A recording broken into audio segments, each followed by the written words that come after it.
Good afternoon, everybody. My name is Megan Hartwig Hayes. I'm with the Research Foundation, and we're going to get started at 2 o'clock. So we're letting people in.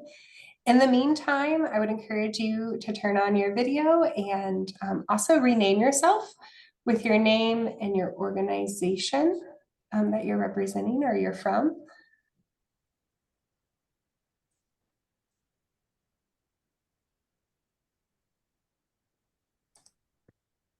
Good morning.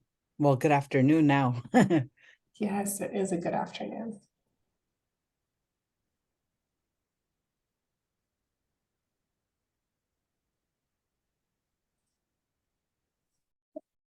Great, we'll wait about 1 more minute until it gets started. So if you're just joining us, please go ahead and rename yourself with your name and the organization that you represent, and turn on your video so we can see your wonderful faces. And we'll get started right away. Like I said, my name is Megan Hartwig Hayes. I'm with the Research Foundation, and I'm excited that you're here today.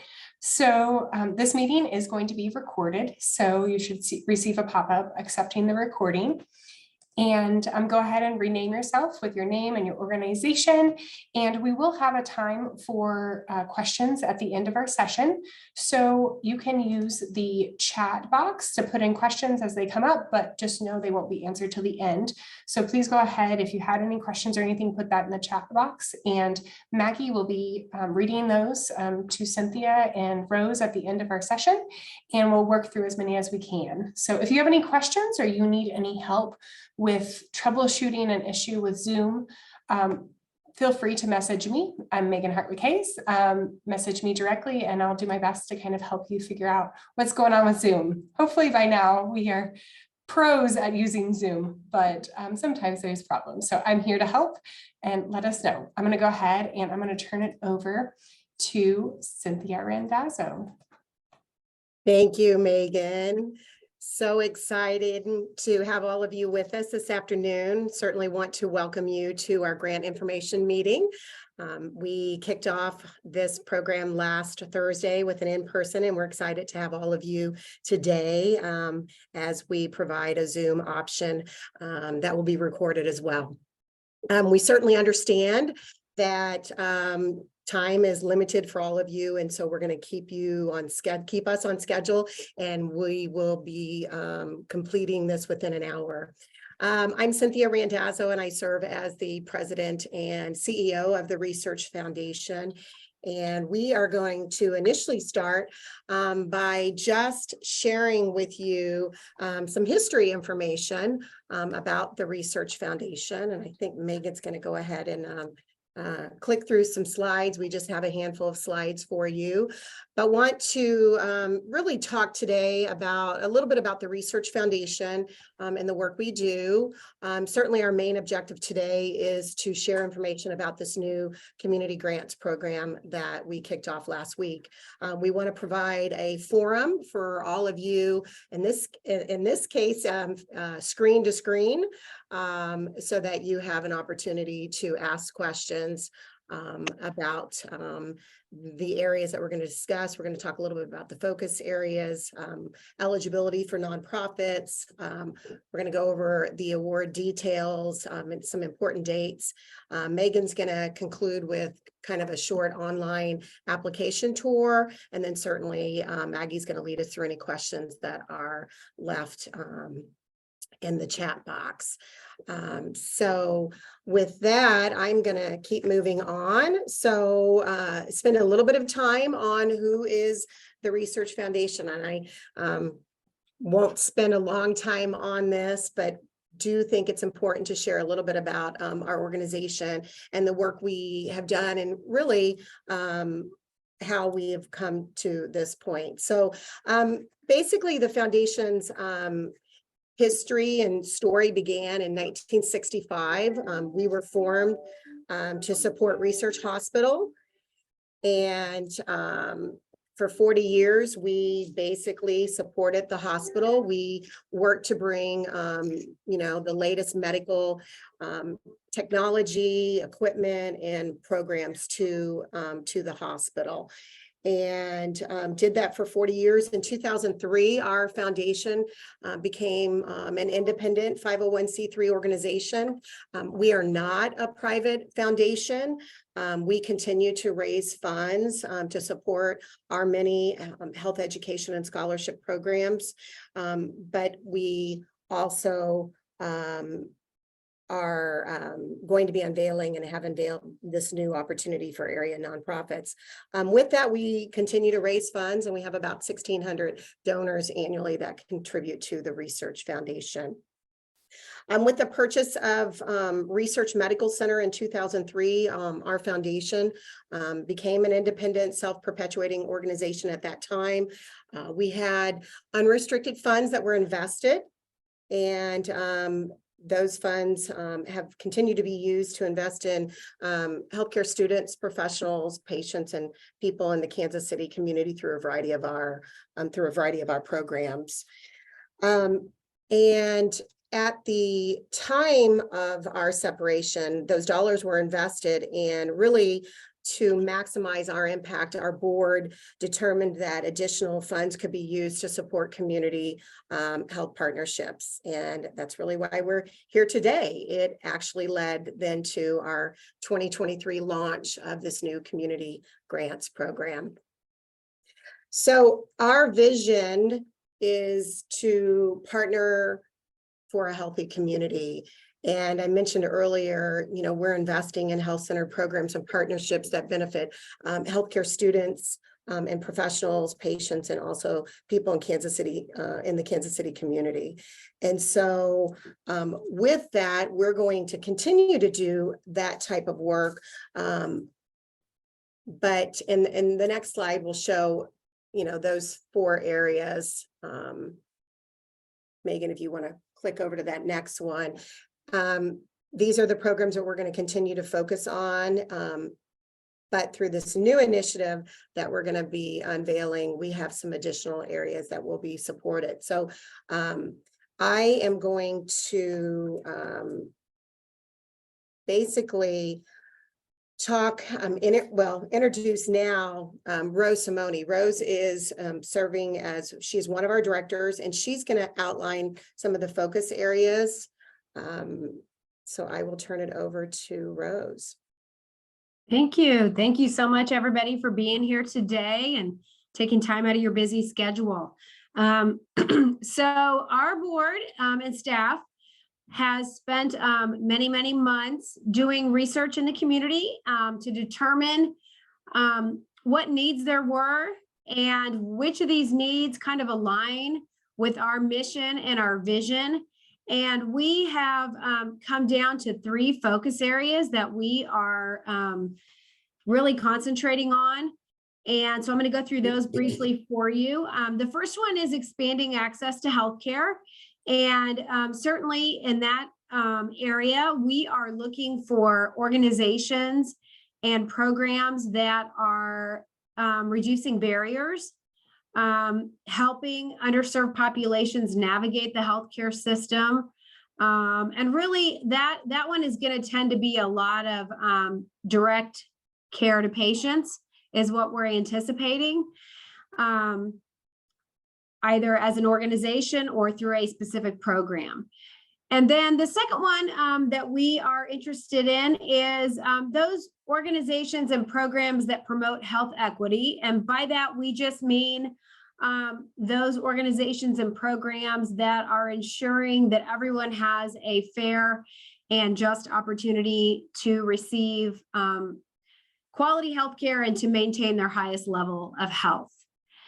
And then the final one that our board is interested in is addressing the healthcare pipeline and also promoting retention within the healthcare workforce. And this is an area that we have been interested in for many decades. We have quite a few scholarship programs for nursing and allied health students, but we are looking for programs that take this a step further and are, raising awareness, are educating young people about the careers that are available in healthcare. I do think most high school students know that if you go to a hospital, there's doctors and there's nurses, but they don't always know all of the various healthcare careers that you can have. And, let's face it, we need laboratory scientists, and we need, people that work in imaging, and people that work as therapists, and all these different areas. And so there's always a shortage in the healthcare workforce, and COVID has just made that worse, with a lot of our healthcare workers opting to retire early because of burnout and a variety of other reasons. And so we are really looking for those organizations and programs that will address the healthcare pipeline, and also those that will focus on retaining those healthcare workers that we currently have, and getting them to stay in healthcare longer. So who is eligible to apply for a grant? It's pretty simple. You must be a 501c3 nonprofit organization. You need to be primarily serving Jackson County, Missouri, which will include all of Jackson County, but we do have a priority focused on urban Kansas City.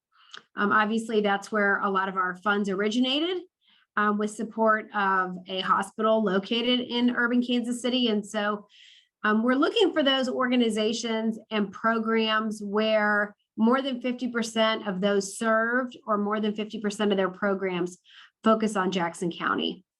And certainly urban Kansas City will have preference. And then, those organizations whose organization or program aligns with one of our focus areas. So really, that's all that it takes to become eligible to apply for one of our community grants.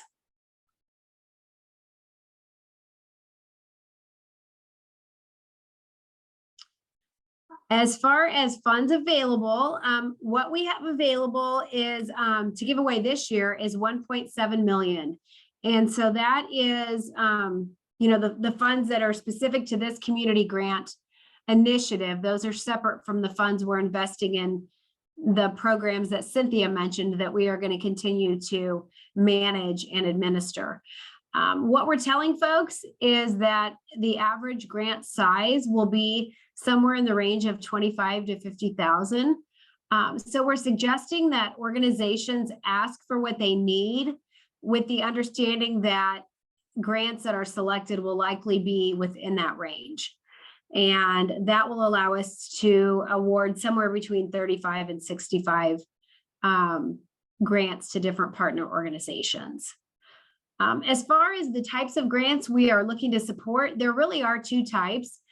You could apply for a program-specific grant, and with that, you are allowed to request up to 10% for indirect expenses. But we are also telling organizations that if your organization aligns with our focus areas, that you can actually apply for operating funds, if that is your preference. And so we're really excited about that. We know some organizations need support for operating funds at times more than they do for programs, but we're hoping to get a good mix of both. That's what we're hoping for. So we will see. But the grant period is for 1 year. We will not be doing multi-year grants, and programs or operational support will take place during calendar year 2024. So everything that you put forward should be with the intent of implementation next year. And then this is just a look at kind of our calendar of what's coming up. So our application opened on our website last week on June 1st. So it's currently open. You're able to log in and create an account and actually preview the questions. The deadline for the application is September 15th.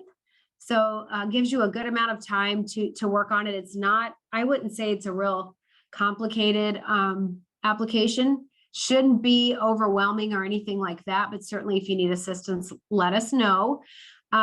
We will be notifying those organizations that are selected for funding in December, and your grant period will then begin January 1. And then we are looking at doing site visits and some interim reporting between the months of May and July. We hope most of those will be site visits. We would like to get out there and see what everybody's doing. I'm sure there's a lot going on that we're aware of and a lot that we're not aware of. So we're looking forward to that. And then we will have final reports due in January of 2025, once the calendar year is completed. So pretty simple and straightforward process. I do want to turn it over to Megan Hartwig Hayes, who works in our office, and she's going to kind of walk you guys through the application and what it looks like. Thank you, Rose. I appreciate that. So I get to give you all an application overview and tour. So I'm excited about that. I'm going to go ahead and switch screens real quick. And that way we can look at the application. So I'm going to show you the different places in which you can apply. And let me get this right. All right. All right, so on our website, the researchfoundationkc.org is our website. And there are a couple different places you can actually find the application. So if you go to the homepage, just scroll down just a little bit. This is our community grants button to receive funding. So you're going to click on this button, and on this main page has all the information that Rose and Cynthia have talked about with a little more detail about the application process, the requirements. Many of you have already been on this page and looked at the information. Now there's two spots you can access the application. The first one is right here in this graphic image at the top of the screen. There's an apply here button. You can also click the application process and click this button to apply here as well. These are the two spots you can access it through. So we're going to go ahead and click this button.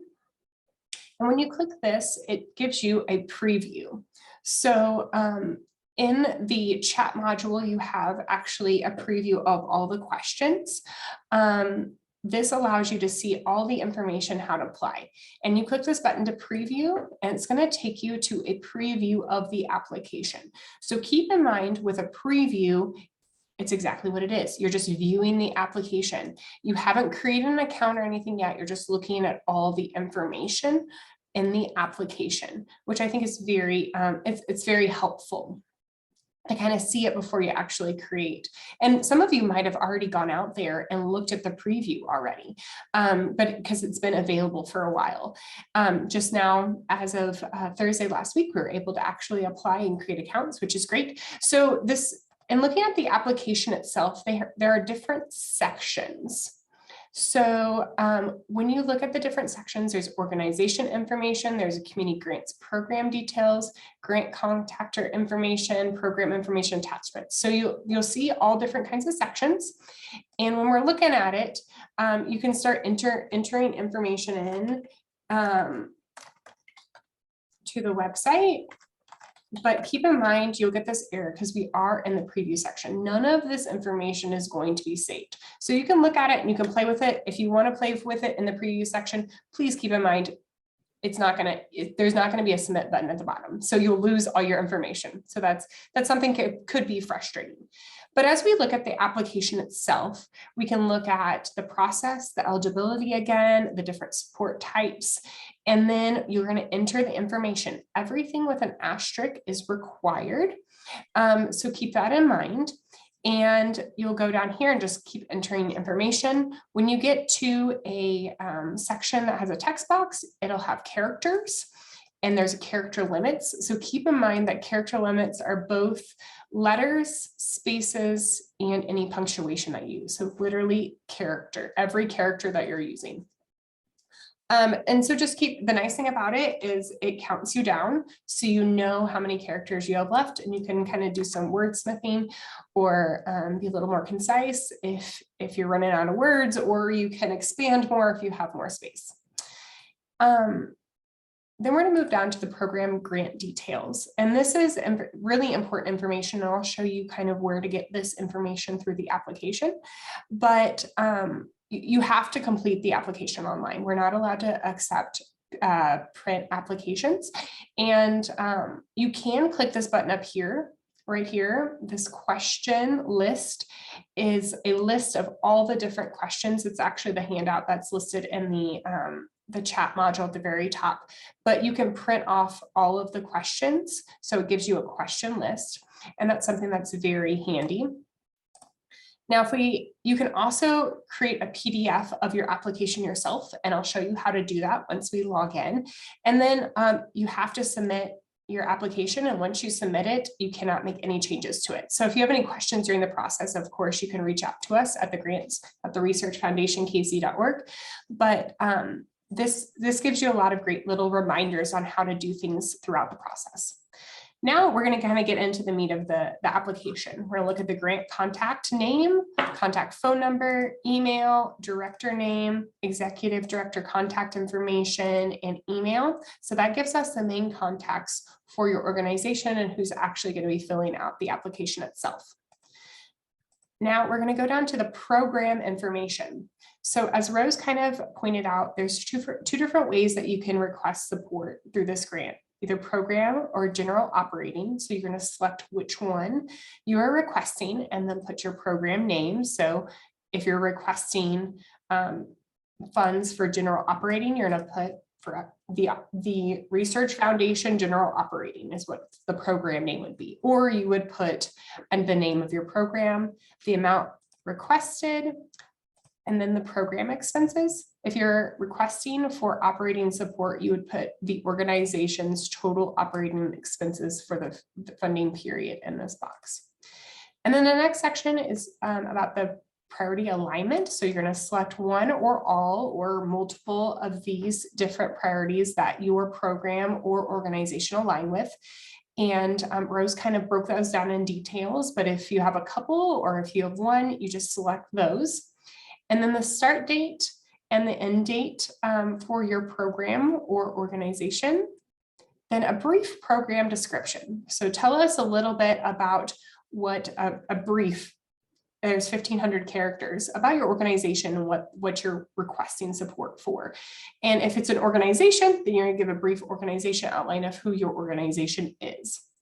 The next section is population served. So Rose touched on this that we have some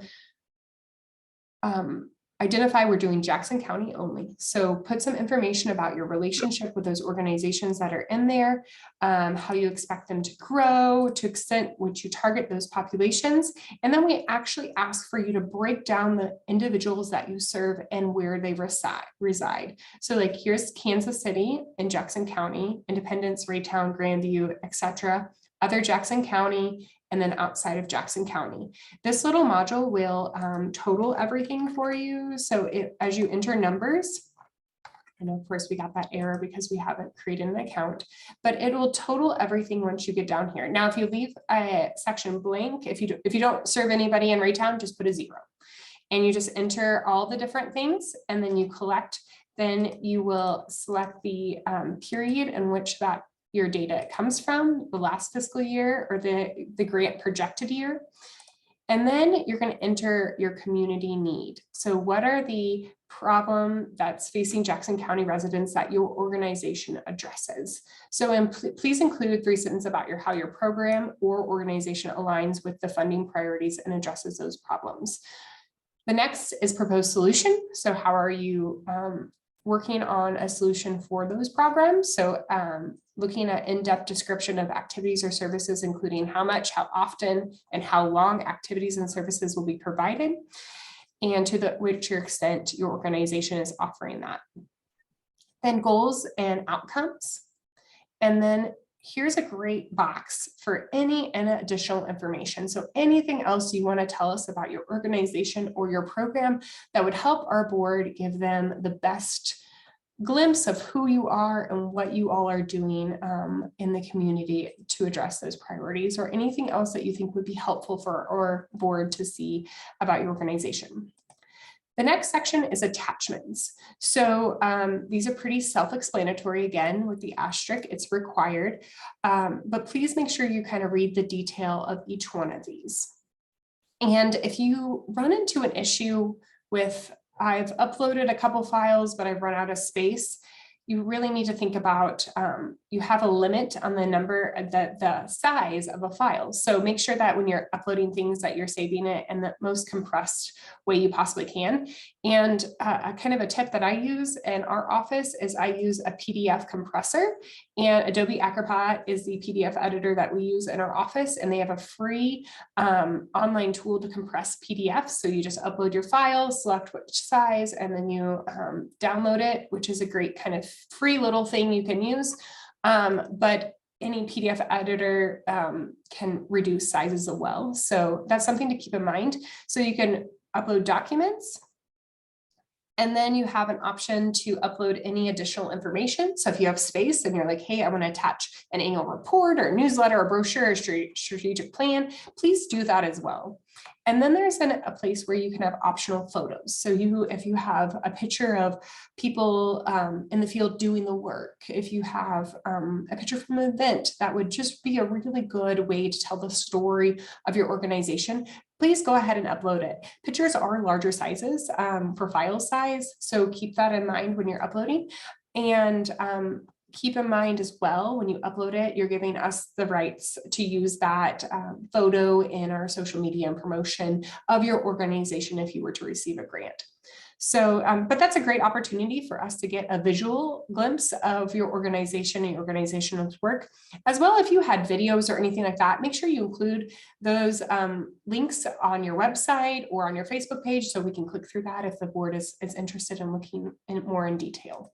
And then the last spot is certification. I just certified that everything is correct and to my knowledge. So that is the application itself, which is pretty easy, straightforward. The person that designed this grant really did a lot of research of looking at what is the information our board really needs and try to make it as straightforward as possible and as easy as you guys for possible. So that way you can apply and we can get a good idea, and especially when we're processing the applications. We don't want a 40-page application that we have to review. We want to look and get down to the meat and figure out what your organization is doing and how we can align if you meet the qualifications.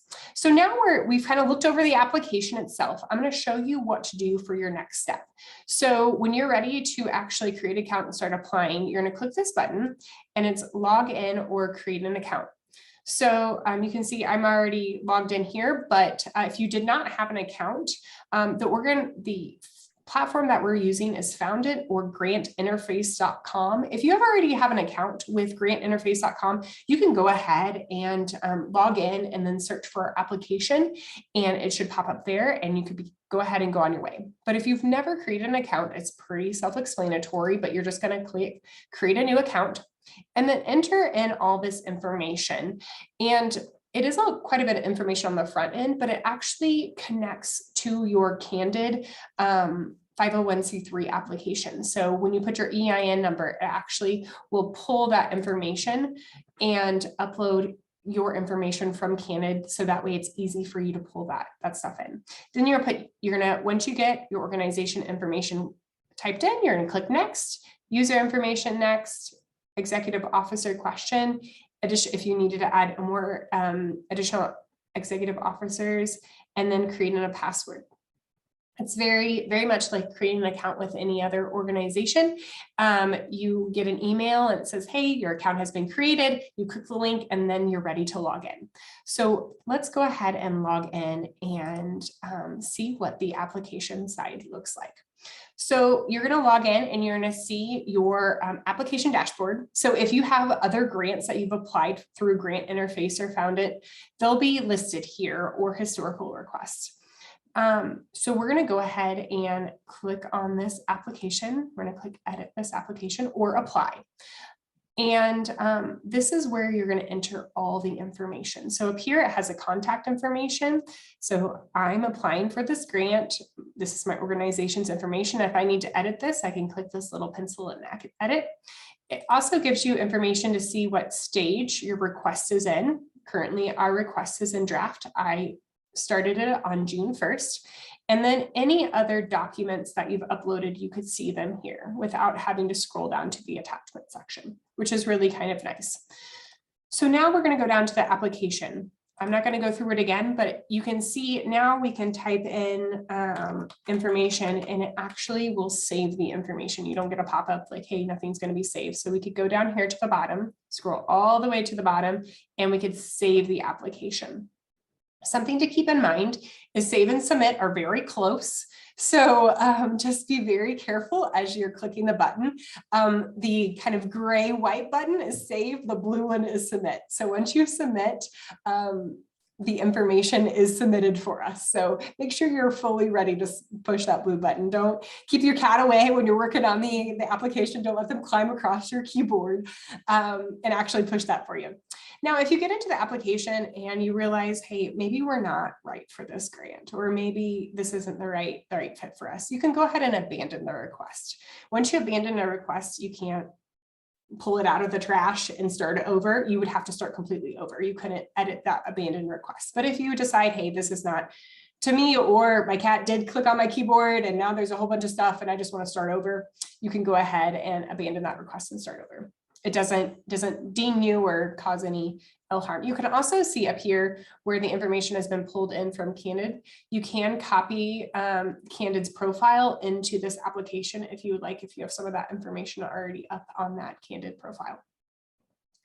Something else to keep in mind is on this application page, you can click, of course, the question list, which I've already showed you, and it's just a blank list of all the questions, but you can also print your application packet. So it's a PDF, it's not a Word version, but it'll actually give you all the information that you've entered in to the website. Now, I haven't entered anything into the application yet, but it would give you all of that data into that application. So that's something to keep in mind. If you're ready, if you're not quite ready to submit, you could print that and you could go through it and look at it and print it off and make sure there's no typos or whatever. Or once you've submitted it, you can print, of course, a PDF for your file. And so that's kind of a basic walkthrough of the application side. Now, if you're having issues with the application or you need some help, I myself, Rose, or Cynthia are happy to help you in any way possible to make this seamless. If you are having issues with the uploading side, I really encourage you to reach out. We really want to keep all attachments in this portal because it actually keeps it associated to your application and keeps it very clean for us. But if you're struggling with that, please reach out to me and I can kind of we can see if we can shrink down some documents a little bit, or maybe pull some megabits from an organization budget that you don't need, and we can put them up in a board list if you need that as well. But everything's pretty straightforward and it should be working for you. If you do run into any issues, please reach out. Sometimes it could be user error. Sometimes it could actually be system error. So if you've tried something 3 or 4 times or a couple times even, and it's not working, it may be the system error. And I'd hate for you to struggle for a while and not reach out and then find out, hey, it's a system error. So that's something to keep in mind when you're working through the application itself. And if you do have a previous application with the grant interface, you can copy answers over. Just keep in mind some of the questions are different. But if you wanted to, there's that button as well. And I think that's about it for the application tour. The nice thing about it on this main page is you can look at your active requests and you can kind of see the application status, when it was started, or last time it was worked on, when it was due, and then if there's been a decision. So right now, of course, it's in draft, it's undecided. So you can kind of follow our process, like it'll be pending or under review. And so you can kind of see that process, but do keep in mind, September 15th at 11:59, the application will be closing. So, and once it's closed, we cannot reopen it. So make sure that you get all of the information in before then, get approved.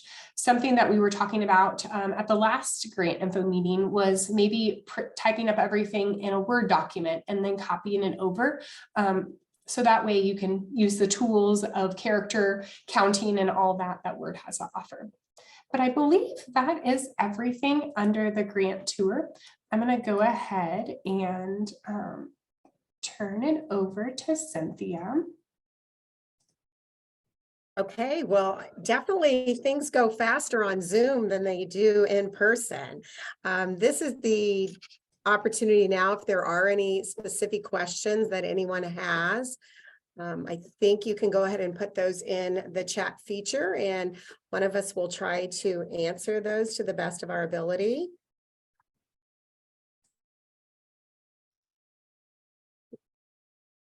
Check to see if anything is in there. We had about 35 individuals in person with us last Thursday, and it looks like we have about 35 on today. So we do expect that it will be somewhat competitive. We're assuming most people who are on the call are planning to apply. Thanks. How much do we? Oh, you just 10. It's fine. 10. All right. So I don't know if we have a question there, Maggie. Yes, I have a question from Susan Ray. Is an audit required? It appears to be optional. It is optional. We're not requiring that. We know not every organization has one that's completed on an annual basis. Certainly, if you have one, we would like you to include it. If you don't, that's okay.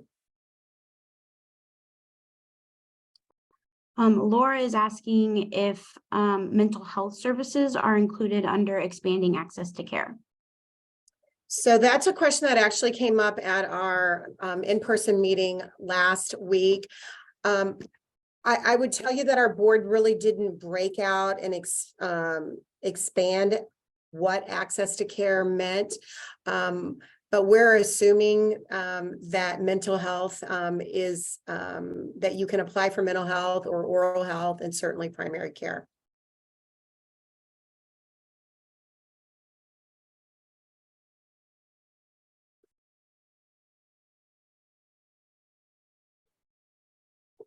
Okay, it looks like Angela has a question here. Are there specific zip codes that you're looking at as it relates to the urban core of Kansas City? So not specific. I will tell you, when you look at where our foundation came from, I mean, we've been a part of urban Kansas City for decades. We separated in 2003. So certainly zip codes that are in urban Kansas City, supporting patients in that geographic area are initially what we're looking at. What we don't know is how many applications will come in. So we certainly don't want to tell somebody that's doing work in Lee Summit, Independence, Blue Springs to not apply. However, the focus area is going to be Jackson County, urban Kansas City.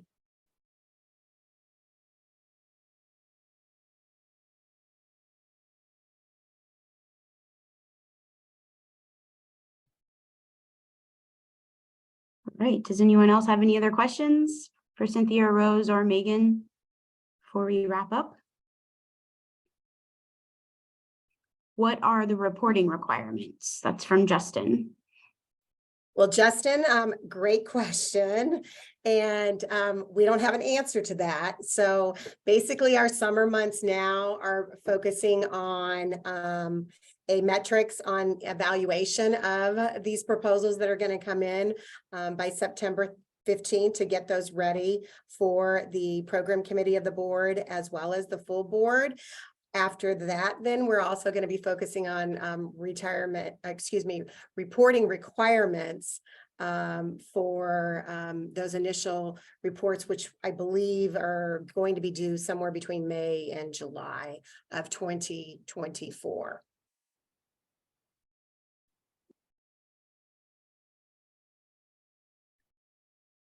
Okay, we have another question from Angela about contact info that I think Megan's going to get some more clarification on what that question is asking. But in the meantime, Phyllis is asking, how will the funding decisions be made?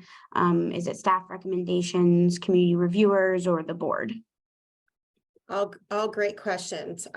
So initially, the staff's going to be reviewing those requests that are coming through, getting those into a format that can go to the program committee, which is a separate committee of the board. Outside reviewers is not something that we are currently planning in year one, but we will be utilizing our program committee, which represents a variety of different areas of the greater Kansas City area, to look and review and make those recommendations as well before they go before the full board.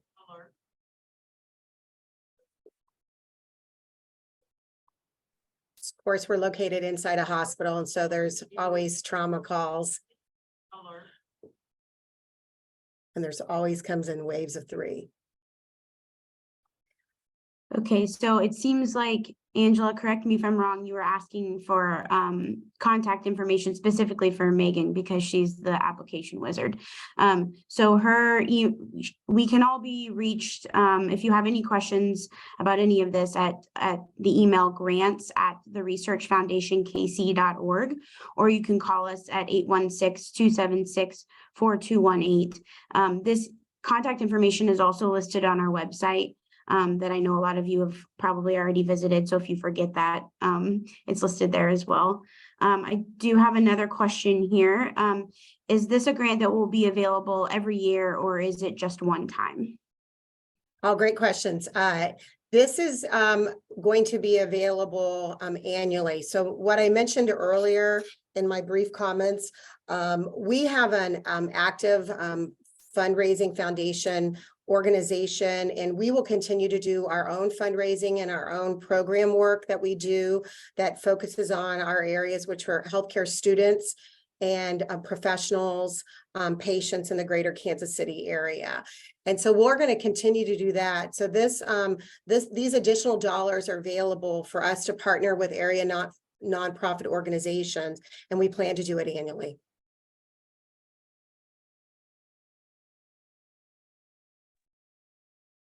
Great. Okay. Does anyone else have any? Here we go. Josh. So if our organization serves a larger area than Jackson County, but we have a program specific to urban Jackson County, can we apply for that program specifically? Okay, so I think we've sort of had a question like this as well. I mean, we're looking for the majority of the patients. In this case, if I'm looking at expanding access, if I'm looking at a population of individuals, we're looking at the majority of them to be located in Jackson County, urban Kansas City. So that doesn't mean if you're on the Kansas side and you're doing a program in urban Kansas City, that I would focus your numbers on that urban Kansas City population, so that our board understands that the population that you're going to be serving is in our geographic area. That was really important to our board as they looked at eligibility and areas of focus.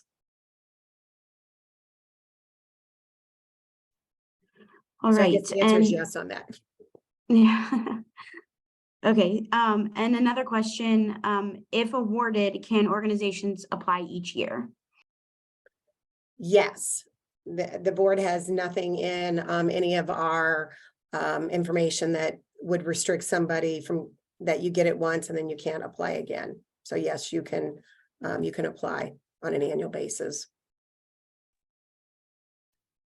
Okay, we have another question from Carla.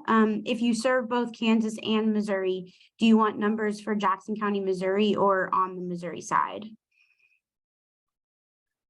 I think that organizations that are serving both, you might need to include in the footnote. I think there's a section that Megan mentioned for other information to really make it clear to us if you're serving both. And for instance, if you're located in Wyandotte County, Kansas, and this is a program for urban Jackson County, you're going to have to really articulate that to us in the information you're sharing so that we know those that you're planning to serve are in Jackson County.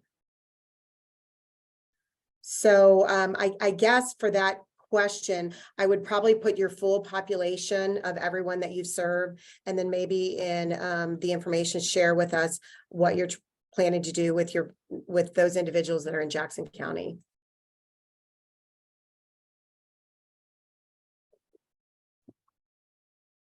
Okay. Does anyone else have any other questions?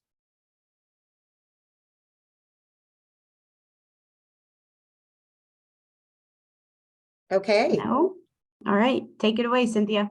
All right. Well, thank you. It's so exciting. I'm looking now. I'm not seeing a lot of faces, but I am seeing some friendly names of individuals that I've known over the course of my career. So certainly we've got incredible not-for-profit organizations in this greater Kansas City area doing really, really good work.